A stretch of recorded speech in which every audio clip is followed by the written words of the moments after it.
on Indigenous issues is called to order.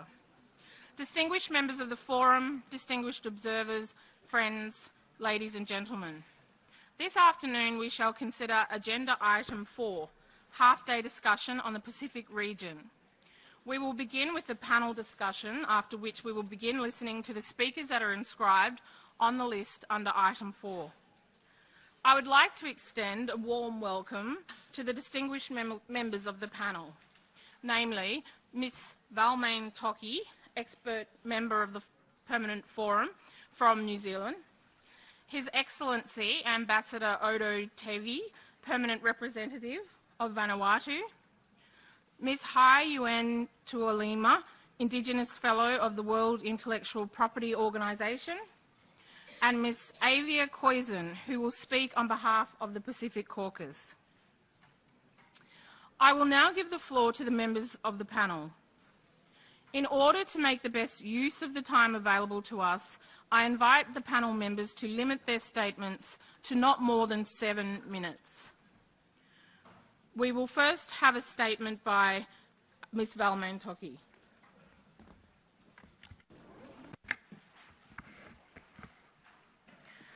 Thank you, Madam Chair. Kia ora rana, bulavanaka, talofalafa, kia ora koutou.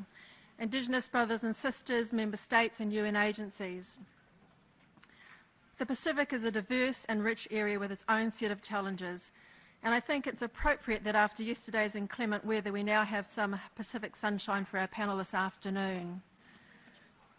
I would like to speak briefly to 4 separate but related issues that we face as Pacific peoples. The last issue I'd like to briefly speak on is self-determination. When most states adopted the Declaration in 2007, Australia and New Zealand were 2 of the 4 dissenting states. Among the 11 overall abstentions was a Pacific nation, Samoa. I'm pleased to say that these positions have now all changed. Australia, New Zealand and Samoa have all declared their support for the Declaration.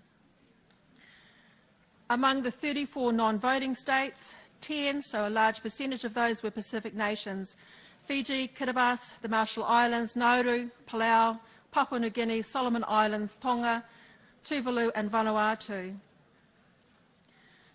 Owing to the pervasive and widespread experience of colonisation throughout the Pacific, this is relatively a high rate of non-adoption of the Declaration, and I think that's arguably reflective of that prevalent colonist position.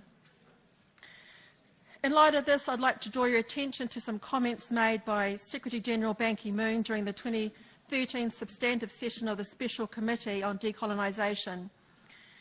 He called on that body to devise fresh and creative approaches in mobilising the political will needed to eradicate colonisation, saying it had no place in the modern world. There are 17 non-self-governing territories currently listed for active consideration by the Special Committee on Decolonisation.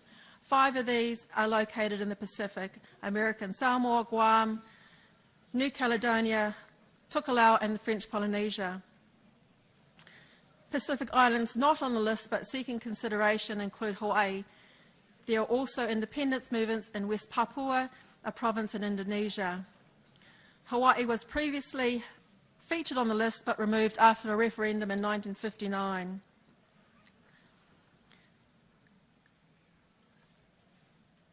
And just reiterating Secretary Ban Ki-moon's words, fresh and creative approaches in mobilising that political will is needed. He further goes on to say it's time for a new kind of fully inclusive dialogue about decolonisation. We no longer have the luxury of indulging in rhetoric and rituals. Secretary-General further stated it's time for a new kind of fully inclusive dialogue about decolonisation. And of course, again, we no longer have that luxury of indulging in rhetoric and rituals. And just echoing the words of Secretary-General Ban Ki-moon on the need to adopt those fresh and creative approaches to attacking the issue about decolonisation. Thank you, Madam Chair.